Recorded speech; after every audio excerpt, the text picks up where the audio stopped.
Still Breakfast Daily on CCTV. Thank you so much for staying with us. Now, remember that a few weeks ago, we talked about 10 things you should never say in your relationships. And as a result of that, we also discussed that we'll be talking about toxic behaviors to look out for in your relationship. So today, we'll be discussing behaviors you should avoid in your relationship. If you've been guilty of it, let us know. If you've had someone do it to you too, let us know as well. The hashtag is Breakfast Daily, and the WhatsApp line is 0550-585832.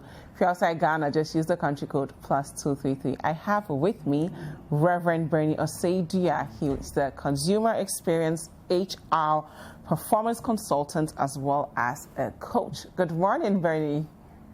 Good morning, Jifa. How are you doing? I'm good. Thank you so much for being with us. Thank you for having me once again.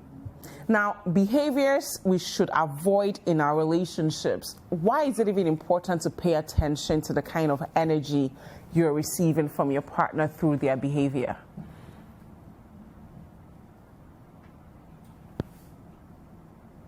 Are you there? Okay, it looks like we're still trying to get a hold of you. But again, what we're discussing today are behaviors we should avoid in our relationships. Sometimes you have a partner who's always criticizing you, who's always has a problem with you. They think that they are showing you tough love, but they don't know that they are contributing to you getting a low self-esteem. Or you have a partner who knows that you're insecure about your weight, for instance, and they're always talking about how fat you are, how big your belly is. They don't know that it's impacting the way you see yourself. So if you're one of those people who's always criticizing his or her partner, always downplaying how they feel when they tell you that these things do not make me feel good, always just doing things that makes it so difficult for your partner to even want to spend quality time with you, this is the time to be honest with yourself, okay? We are not judging you. We are all learning. There's no playbook to getting things right in a relationship, but at least if we are conscious of it, if we know that my partner does not like it when I talk about the way they look, my partner does not like it when I, try to downplay how they feel when they tell me that I've offended them. My partner does not like the way I treat him or her when we are in public. Once we are conscious of it, then we can begin to do right by them. But before we even become conscious of it, we need to create a safe space within our relationships for our partners to even be able to be vulnerable with us. If you're the type of person who has zero empathy to share with your partner, they won't be honest with you. They'll just be in the relationship and calculating their exit strategy. So before you know it, they wake up one day, you do the slightest thing, and they're out of the relationship, and you're asking yourself, why did they leave? But then they've had to deal with months upon months upon months of you just being so toxic, right? But again, sometimes we are not aware of it. So this is a time for us all to assess ourselves. We want to know what your experiences are with this particular topic. Let us know. The WhatsApp line is 0550-585832. And our hashtag is Breakfast Daily. And of course, if you're outside Ghana, you will use the country code +233. I'm sure we've all been through this, but we'll go for a quick break and then continue the conversation.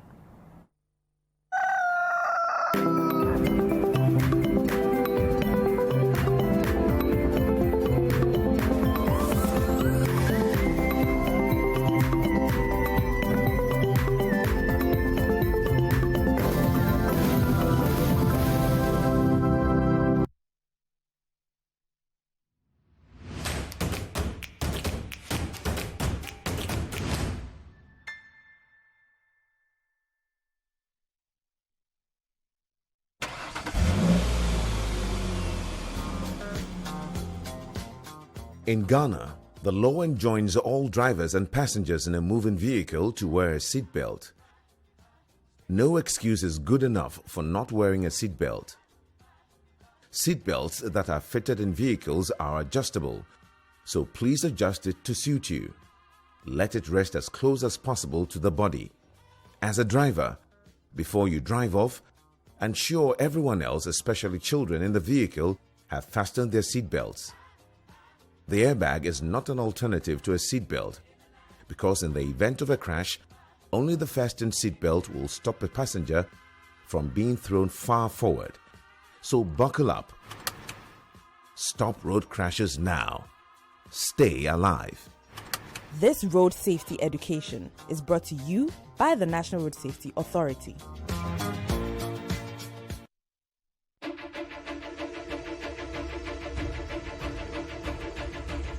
Ghana goes to the polls on December 7th, and City TV gets to work. From 6 a.m. on December 7th, bringing you all the action and reports with our correspondents covering all 275 constituencies. Be assured of exhaustive and definitive coverage of Ghana's 2020 presidential and parliamentary elections. Our team of seasoned journalists will dissect the issues and give minute-by-minute account of the election. Bernard Avler, Vivian Kai Loko, Kojo Akoto Boateng, Nathan Kwao, Frema Edunyame, Abena Nyameche Ampedu, Salom Adonu, Umaru Sanda Amadou, Zoe Abubedu, Duke Mensa Opoku, Nana Tufo, the Election Bureau, Ghana's election covered.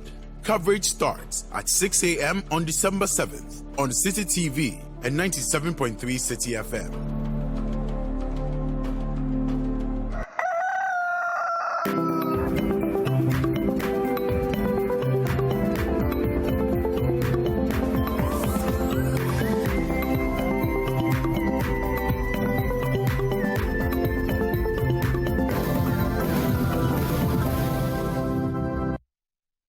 Welcome back. It's still Breakfast Daily on City TV, and we're talking about toxic behaviors we should avoid in our relationships. And before the break, Bernie was going to tell us about how important it is to pay attention to our behaviors.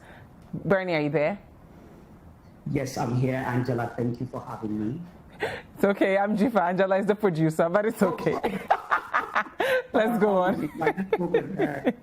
We sound alike, so it's fine. Yes, Jifa. Thank you very much. And once again, thank you and good morning to your listeners. And apologies, sometimes technology does happen, Yes, so with regards to your introduction and question, relationships, as we've been discussing for a while now, are very important aspects of everyone's life.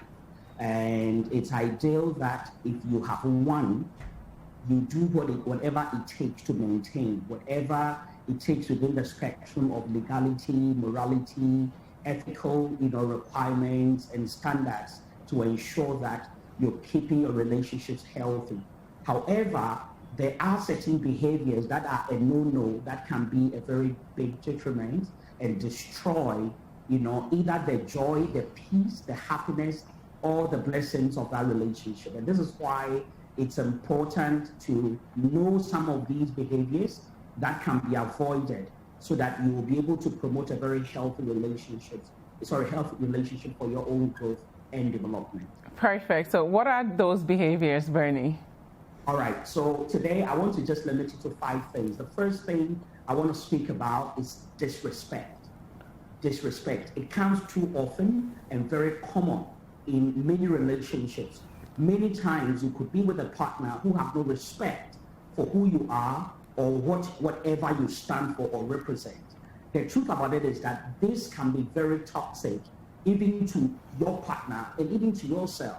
Because let's say, for instance, I'm married to you and I show you no respect.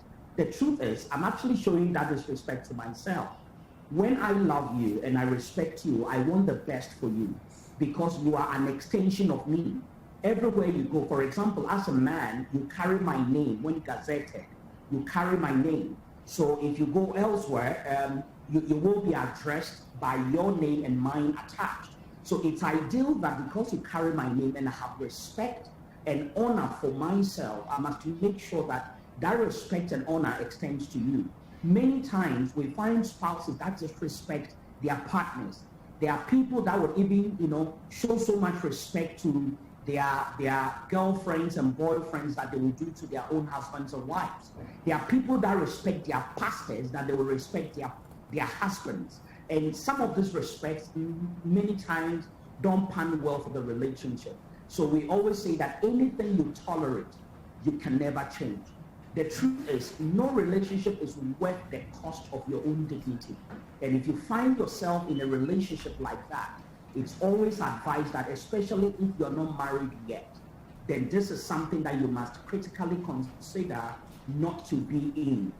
All right? So if it's not working out and you are not married yet, then of course we always advise that, listen, if you can walk away, do that. But if you're married, then the next step as to what can be done to help, would have to come in. So the first thing is disrespect. Okay. Now, how do you deal with situations where the person does not feel like they were disrespecting you? For instance, you marry someone who's lazy and you are hardworking and you're working every day and they're just home watching TV 24/7. Maybe you didn't mean to disrespect them, but how do you deal with that? When you say you didn't mean to disrespect them, like in what way? Like you're just being hard on them the way you are hard on yourself, but they are interpreting that as you being disrespectful. Okay, all right. So many times in a situation like that, this is where professionals are employed. In the business circles, we call them external change agents. There are some things that an internal auditor can do, but when you bring in an external resource, the dynamics that works to achieve the goal changes, which helps you to achieve even more. All right. So this is where professionals need to be engaged. Unfortunately, once again, in Ghana, many people don't see the need to engage professionals for some of these things. The truth is, yes, you can speak with your spouse, you can speak with your partner about their attitude or their behavior towards work or their productivity towards what they do. However, like you said, they might see it as disrespect. But when you have a third party come in who is a professionally well-trained and certified to give the necessary counsel and advice and direction and guidance, then you will find help for your partner. The truth is, if you have a partner who does not work, that is a very chronic disease. All right? Maybe let me link that to point number 2. First one was disrespect.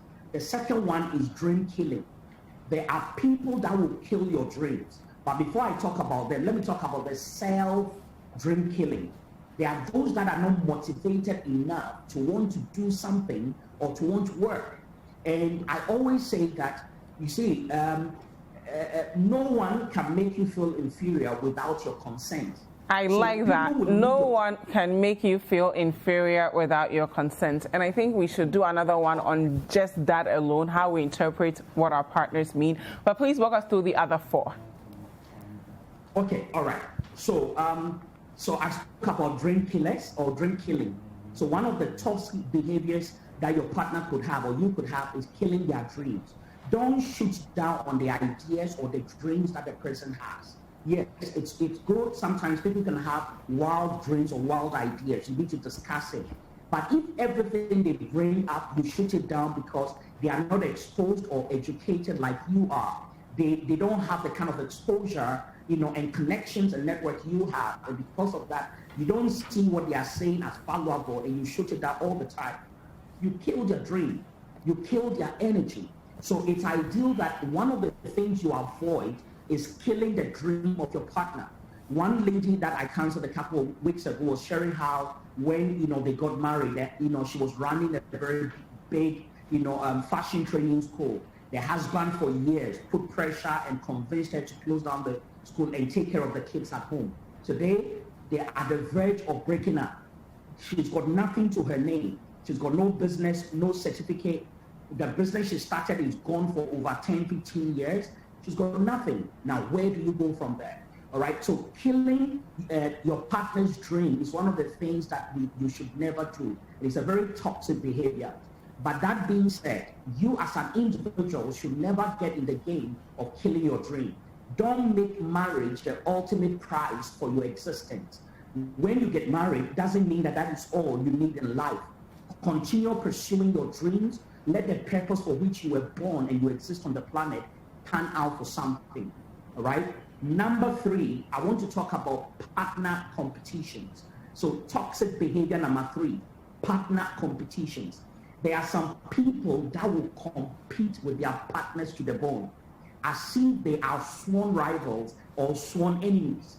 There is nothing your partner does that you will give them the support. If they take the N1, you will go on the N2, just to make them know that I can also do what you can do. When the husband cheats, they will also go out and cheat to prove that what men can do, women can do better. When the wife cheats, they go on the spring to just make it known to the whole world that they are the cheaters in town. All right, that competitive spirit rather is an energy that must be channeled in the right direction to support each other. In the good book, the Bible says that one can kill 1,000, but two can kill 10,000.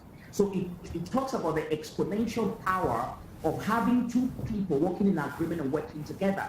And this is one of the things that people in relationship or marriages should be able to understand, that it's not ideal to compete with one another. Many times you find people competing in money, in status, in power. They just want you to know who is boss. And at home, that competition exists. And when the kids are present and they can see that tension, it is not a healthy environment to develop your children. So number 3 is partner competitions, not a very healthy behavior to carry along. Number 4, I want to talk about what we call keeping scores. Keeping scores. Now, no matter what your partner does, coming to the point where you either have a mental record, keeping system, a mental database, or you practically write it in your journal, keeping days and times and seasons of what wrongs were done to you. And trust me, people bring these things up in the day they need it. They reach out into the archives and they start making withdrawals on some of these things.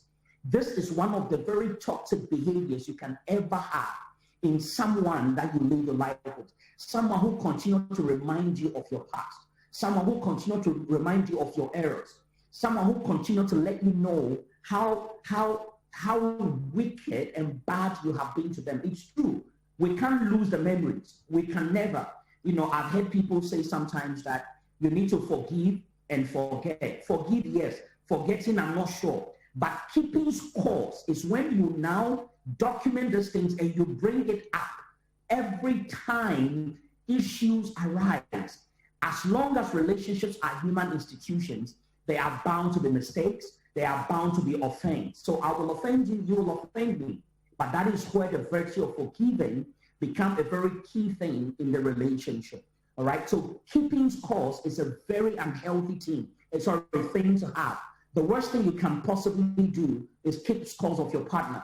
When you remind them of what they have done or what you have done for them, and you expect a gesture, so you keep reminding them of these things. Not a very healthy, behavior to carry in any relationship. And for the sake of time, I want to bundle this last one into, a 3-in-1. All right. I call jealousy, insecurities, and possessiveness. Being jealous, being insecure, and being very possessive.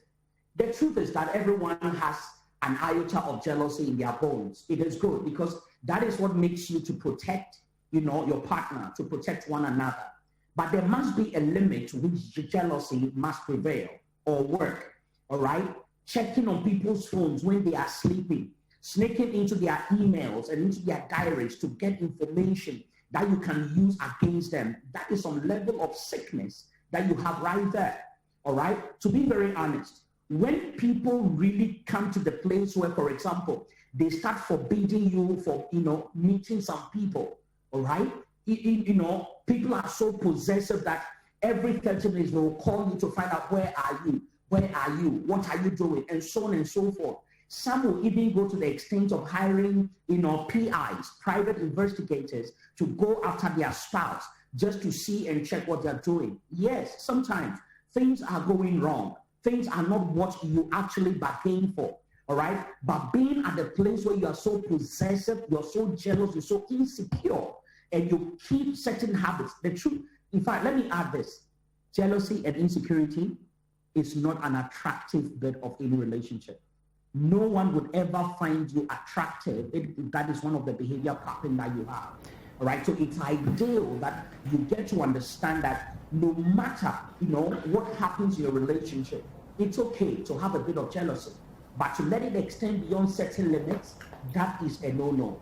Have you spoken about Thank that? you very much, Bernie Osei-Duah, for walking us through that. I unfortunately have to close the conversation now, but I think you've really helped us appreciate all the toxic behaviors we should be aware of. So don't disrespect your partner, don't compete with your partner, don't kill their dreams, don't let your insecurities get involved with your relationship. Hi there, we hope you enjoyed the show. Make sure to subscribe, like, comment, and share with your friends. This is Breakfast Daily on City TV. Join the Breakfast Daily team Monday through Fridays from 7:30 a.m. to 10. Join us for breakfast daily, only on City TV.